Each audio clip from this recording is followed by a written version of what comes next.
Welcome into TNT Twincast. We appreciate you guys checking out one of our videos. Do us a solid, like, subscribe, and hit us with a comment down below. It's the best way for us to grow our channel. We appreciate you guys so much, and go Knowles.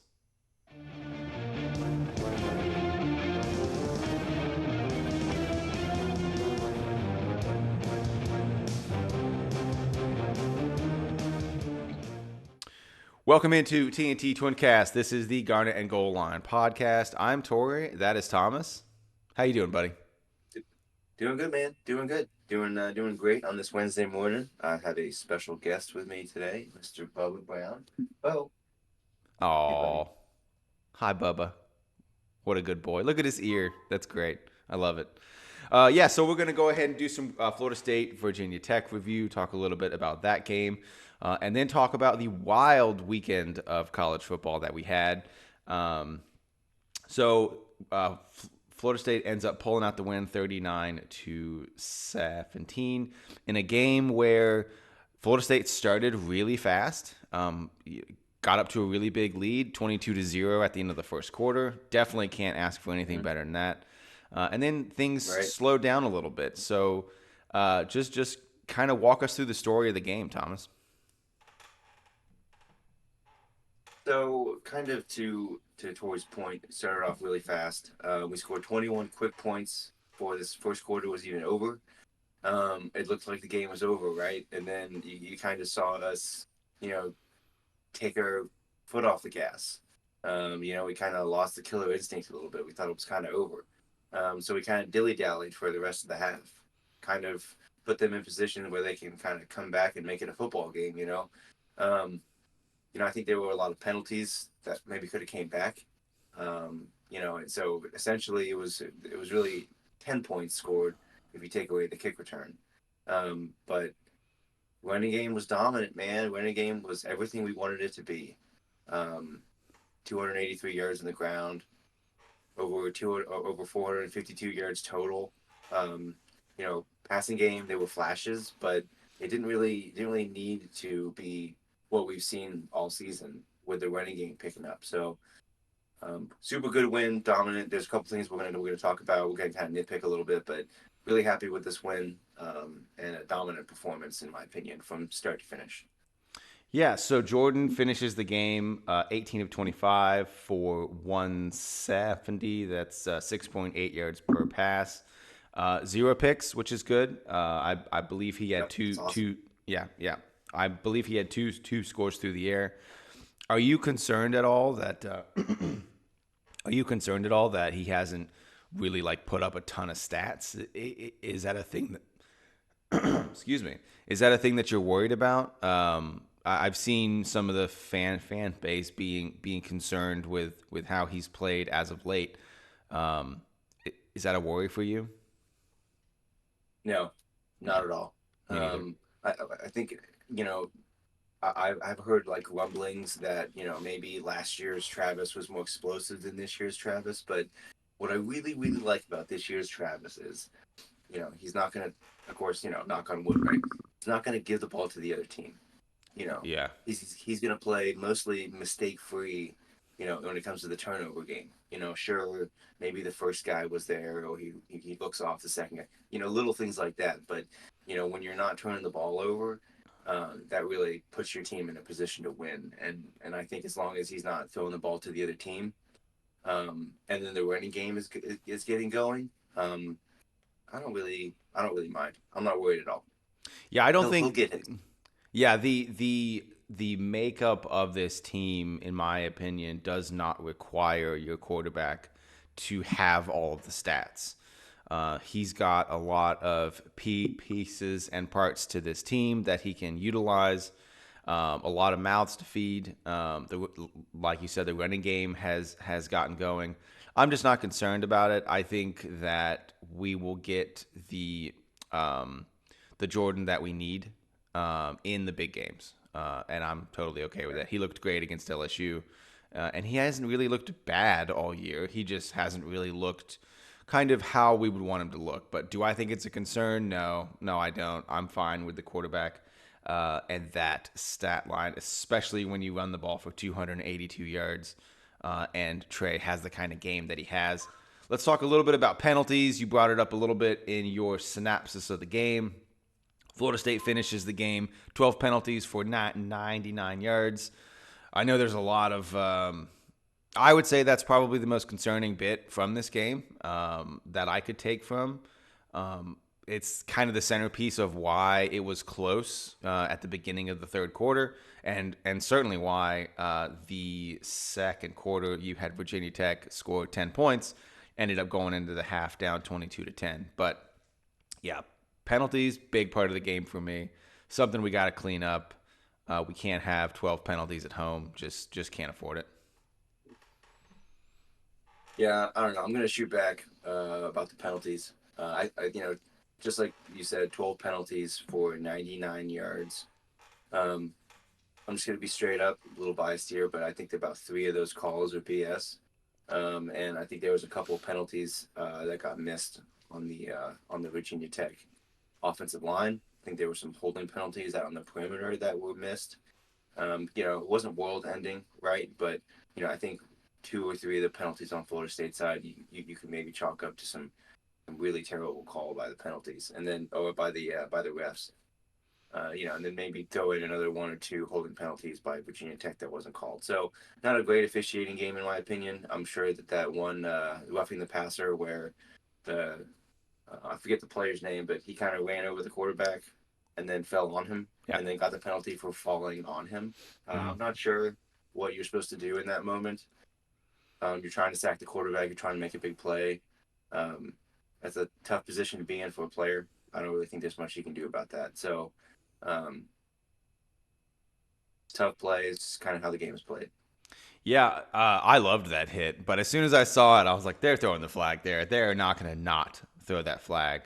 They were two So my hits in opinion this on that. game.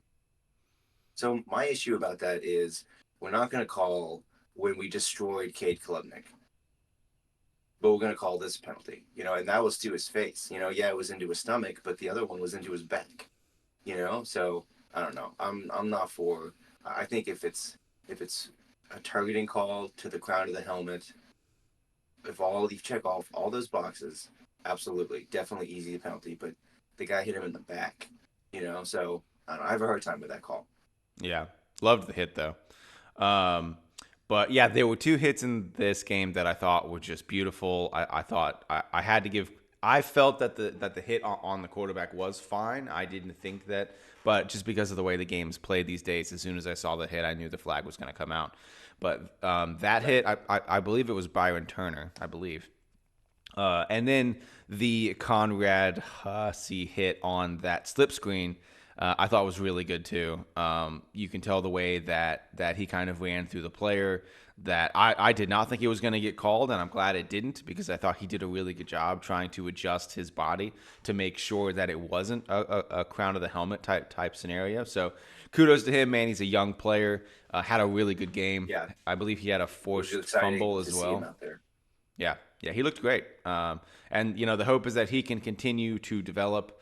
Safety is kind of an area that hasn't been great for Florida State. So let's hope that one of those young guys that we've signed ends up being really good. So, is there anything else you want to go over as far as the Virginia Tech Florida State game, or do you want to move on to the weekend of college ball? I'm just going to call out a couple of defensive stats and some things I really like to see. So the team stats, the total stat line, Virginia Tech had 313 total yards. That's pretty good. I'll take that any day. 104 passing yards. That's good. That's really great, right? 209 rushing yards. I like to clean up that a little bit. They were terrible on third down, which is outstanding. They were 2 for 13. They were 3 for 4. They were 3 for 4 on fourth down. Eh. Um, and again, they didn't have very many penalties, and they actually beat us in time of possession. Mm-hmm. And 7 points of their 17 points is a kickoff return. So if you only score 10 points and you win the time of possession, that means that the defense is fighting and fighting and fighting and fighting for every single yard. So really happy with the defense and happy with how they played. And I was really happy to see Conrad Hussey out there making plays. It's really nice to see when you can see a defense that's this talented that still has time to put freshmen on the field. So that's my last bit. Super happy with the defense, and I think you're going to see that trend with the defense playing lights out. Yeah, yeah. So just to close that, Florida State wins 39-17.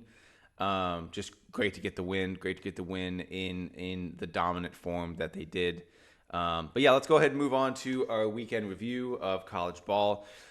So I'm going to hit you with a hypothetical scenario, and I want to know what you would do in this scenario. All right. Yeah, yeah, yeah, yeah, yeah, yeah, absolutely. Okay. So you're up by 3. Got it. There's a minute left. Okay, okay, The opposing team just used their last timeout. okay. So Well, it's looking good. It's looking really good. yeah, yeah. So the next play, what would you do? What's your thoughts here, and what's your grand strategy? And I'm paying you $8 million to make this call. So tell me, Thomas, what are you going to do to get that win and go home? Well, the other team doesn't have any timeouts. I got the ball. I'm gonna maybe knee it one, maybe two times, run out the clock, and go enjoy the win. Right? You're wrong. You're going to run it. What? No. Shut So, up. so tell me about the Georgia Tech Miami game. What walk us through this? What happened? My goodness. I turned this game off with a minute left. I said, "Oh, okay, the Canes are going to get a win. It's fine. They didn't look great, but they're going to escape with the win." Turn the game off. Went to bed. Got up the next day. Said, "Hey, it's Miami. You never really know." And I checked my phone, and I could not believe what I saw. Crazy. So, I actually spent most of this game asleep on the couch. I was kind of like fading in and out at this point. After 8 o'clock, it's a little late for me. Um, but I actually woke up to the last like minute of the game. Christina was. I was kind of like, "What's going on right now?" Um, just shocking.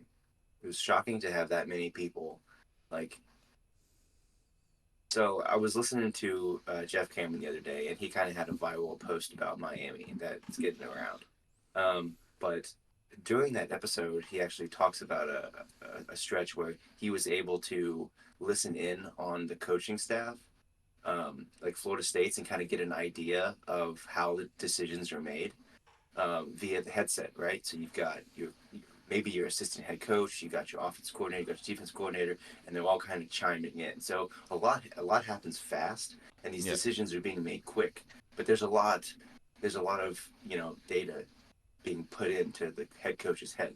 So the fact that nobody on that team, nobody on that coaching staff was like, "Bro, what are you doing?" I Well, think unfortunately kind of speaks to the environment, and maybe coach is not one to kind of step up and say, um, "Mario, coach, I'm Tyler. I'm the equipment guy. You don't know me, but I need you to not run this play. Take a knee. Do us a favor. Take a knee."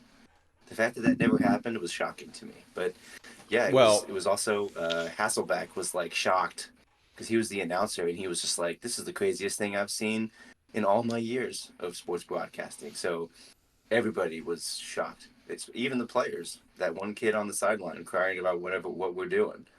Like, it's just bad, just really bad, and it hurts the trust of the coach. The players are gonna have a hard time with this. Like, just bad, really bad. oh, you just hate to see it. Oh yeah, it's just terrible, man. You Terrible. just, You hate seeing it. yeah, I just hate to see those players struggle, and that staff. God, I just hate to see it. Tears. Well, so I got to give some credit to some of the college ball sleuths on the internet. They have pulled footage, and it does appear that your Miami O-line coach, Alex Mirabal, twice actually tells them that we should just take a knee.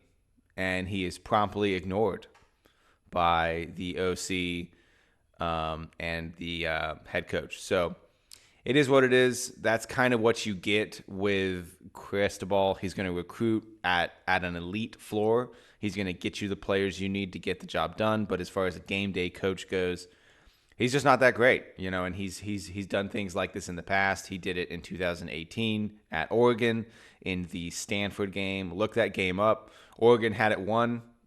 Take some knees, go home, done. Instead, he decides to run the ball, puts the ball on the ground. Stanford picks the ball up, kicks a field goal to tie, and then ends up winning 38-31 in OT. So um, he's done this before, and the hope is that he hasn't learned a thing and he continues to do it. But I don't think that'll be the case. So, yeah, tell me about some other games that were played over the weekend. But man, what a terrible loss for Miami, and they really go into a stretch here where there's a pretty good shot that they end up drop in the next two games. So we'll have to see how they can kind of fix that mentality. But tough next 2 weeks for the Miami Hurricanes. So I'm just gonna kind of talk about some games, some stats, a little bit of scores of some of the goings on in the top five and a little bit outside of the top five. Um, Georgia played a big game against Kentucky, They finally looked and like the best team. they finally looked like the best team in college football. 51-13 rout was never really close. Even at half, they pulled away. Good win for the dogs. They needed it, kind of keep securing that number one spot. I think this could kind of be a launching pad for the Bulldogs. I think they're going to play. I think they're going to play really good ball going forward, and they're going to be like the team that we know they are. Mm-hmm. Michigan, they've been my number one team for a while. They've been the most dominant team in college football. They had a 52-10 rout of Minnesota. It's a, it's Minnesota, but it's a good win for the Blue to keep it up and to keep looking like a top five team and a college football playoff bound team as well. We touched on Georgia Tech, Miami, tragic, tragic loss. Ohio State, they looked good. They didn't look good in the first half. I think the halftime was like 17-17 or something like that. So kind of a slow start for the Buckeyes, but they ended up turning it around and blowing out Maryland. And I think Maryland's a pretty decent team. So that was it turned into a rout and a good win for the Buckeyes. Um, Outside of that, Bama played the Aggies, and it was 26-20 final. It was kind of back and forth. I thought A&M was kind of out kicking their coverage a little bit on this game. They were playing hard and they were kind of matching Bama. I know Bama's got questions at quarterback. I thought Milrose looked pretty good. He needs to be careful with his turnovers, though. I think he's throwing the ball to the other team too often. I But I agree. don't consider Milrose a fantastic passer, and I think Bama fans would say the same thing. You can just tell by the way he plays the game that he's better at kind of running the ball and kind of mixing it up with the pass and the run. Um, so I would like to say good win for Bama, but I thought Texas A&M almost outplayed them. Yep. Um, and moving on, I know everybody was watching the Red River rivalry. That was a big game. I'm gonna kind of scale back on my fanaticism about the Longhorns. I thought both teams played their butts off. Um, I thought the biggest difference here was Dylan Gabriel, right? Dylan Gabriel, that's his name. Yep. They didn't have him last year. He was hurt against Texas, and Texas had like the 62-0 win or whatever. I think if Dylan Gabriel plays that game, I still think that Texas wins, but I don't think it's 65-0. Yep. But yeah, this was a very, very fun to watch football game. It was back and forth all game. It kind of felt like the last team with the ball is going to win. Mm. Texas was playing really well. Oklahoma was playing really well. It was just a super fun football game to watch. Um, Texas put themselves in position to win. Um, the only problem was is that you gave Dylan Gabriel too much time, and he's like a he's one of those guys in this league that you just don't want to give him a chance. And they gave him a chance, Mm. and he kind of cemented his legacy in the Red River rivalry. Pantheon by orchestrating the quickest 2 minute drill I've ever seen. It was like bam, bam, bam, bam, bam, bam, bam. He had the Longhorns on skates. It was. I'm sure for Longhorn fans it was tough to watch, especially if you were in the stadium, because once Oklahoma scored, it was like one whole side of the stadium, just the wind got sucked out of them. Yeah. Um, Again, great football game. Texas played well. Oklahoma played well. I thought that was no, I thought that was the best game of the day. It was Oh the yeah. funniest game to watch of the day for me. Um, and That I and the was, the Tech Miami game. absolutely, yeah, absolutely. Um, you know, I think Texas is going to see better days. I think Oh if yeah. if they plan on rematching with Oklahoma. So I was talking to a Texas fan about this, and he was like, I don't really think that." But what I was thinking is, if Texas is going to get into the college football playoff still, I feel like this is kind of the path they need to take. They get beat by Oklahoma, and then they win out, and then they win that rematch.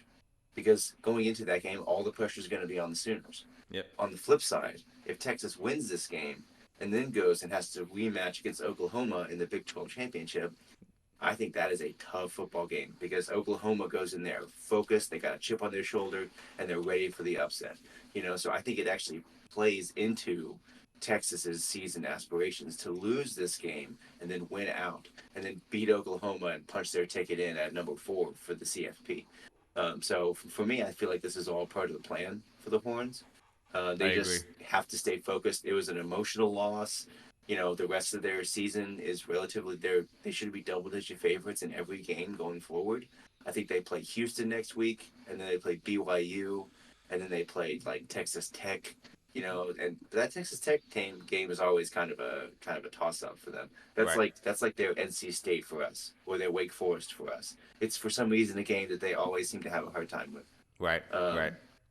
Um, but yeah, so for me, the Red River rivalry was the best football game that day.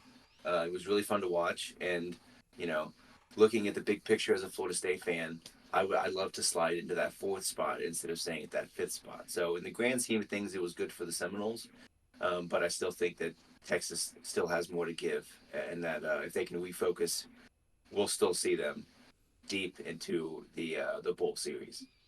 Yeah, I don't think the Longhorns really have anything to worry about at all. I kind of agree with what you said that this appears to be kind of all part of the plan.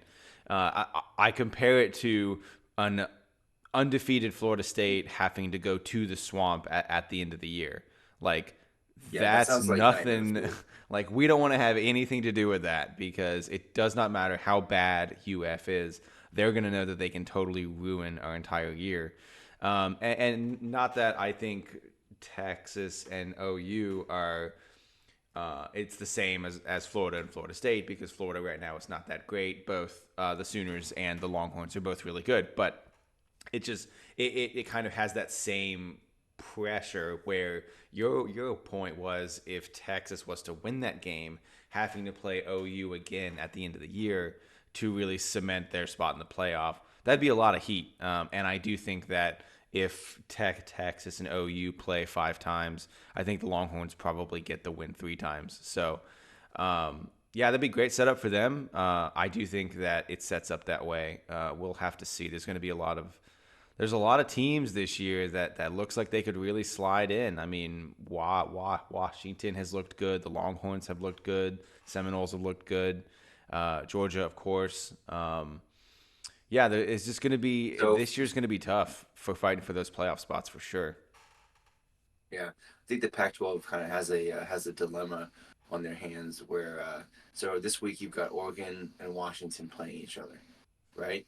I think they're both undefeated right now, so that could kind of change the outlook on the Pac-12. USC is looking a little suspect after Arizona last week. Um, you know, they've had a hard time playing defense for a long time over there in Southern Cal. They'll have these explosive offenses, but this not a great defense. And so I think that there's a chance that that could keep USC out of. Look, Caleb Williams, best quarterback in college football. Like I will say that right now. But Yeah, we all know he's defense looked wins so good. championships. Yep. Yeah, we all know defense wins championships, and they need to figure it out on defense because they can't be letting Colorado score 40 or letting Arizona, get them in triple overtime.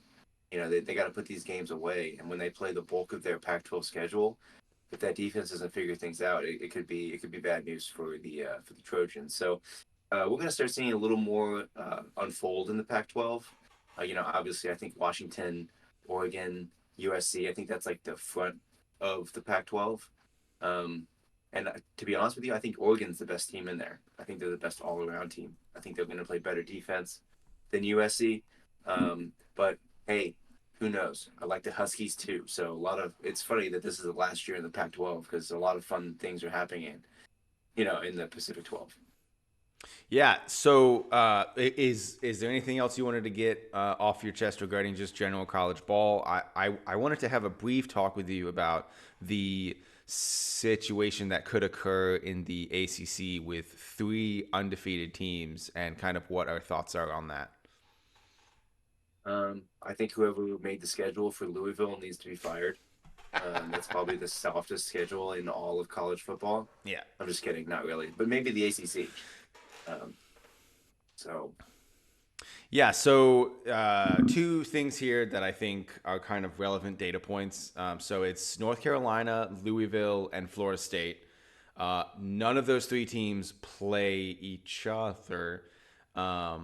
So you could have a scenario where you have three undefeated ACC teams fighting for two spots, which would be not great.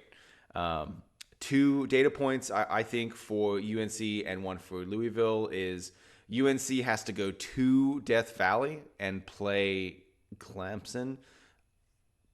UNC has looked good, but let's not forget here that their defense is not very good. If you look at who go Tigers. UNC, yeah, 100%. If you look at who UNC has played this year, they haven't really played anybody with a pulse yet that can score a lot of points. They've played some okay teams, but they haven't played like South Carolina. I would say is all right, but do I think they can score a ton of points? Not really. So I think North Carolina's outcomes to their games so far this year are skewed a little bit. I mean, look, when you beat a Power 5 team the way that they just beat Syracuse, you have to give them credit, right? But I also think that things are a little bit skewed as far as who they've played. So I think Clemson could have a really good shot to take down UNC in Death Valley that week. And then Louisville gets Miami the last week of the year or second to last week. That game will be down in Miami.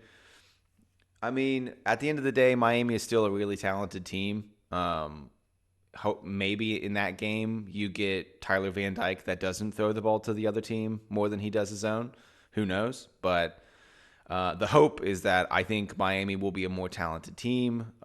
Louisville's really good at home, so you are kind of going to remove them from that. Playing in Miami is not a great environment, but it's a sleepy environment that I think a top Louisville team could roll into Miami and just not look great. Physically, I love Miami's how I defense is love how really you good. So, called what like at Florida State. Florida State Louisville would be a sold out ACC game. But yeah, when they're going to Coral Gables, it's a sleepy environment. it is. There's nobody there. There ain't nobody there. Right. So, worst fan Right. base ever, in my opinion. It's terrible. Here's what happens. Clemson beats UNC, and Louisville goes undefeated, and then we have to play UNC, or we have to play Louisville in the ACC championship, which I would take that matchup all day because Drake May and Jake Plummer, or Plummer, I forget his first name, they are not the same.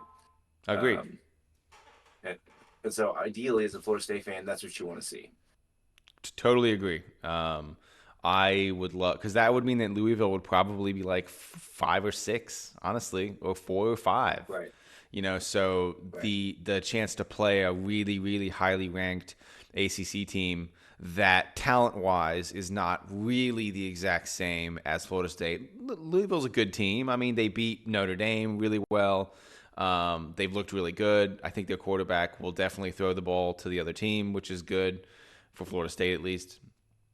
So I'm kind of the same with you. Like I would take an undefeated Louisville in the ACC title over a one-loss UNC 10 times out of 10 because I don't want to have anything to do with Drake May in that sort of an environment. You don't want to give that guy the chance to shine because he's definitely going to do it. Is there anything else you want to get to before we go ahead and get out of here? Any other Not really. games? Anything? My notes. Nope. Got Cool. nothing. Well, this video will come out in about a day or two, and then around Friday we will drop our Florida State Syracuse prediction show. Excited for that. But anyways, yep, it's been a great show. We will see you guys again soon, and go Noles. Go Knowles.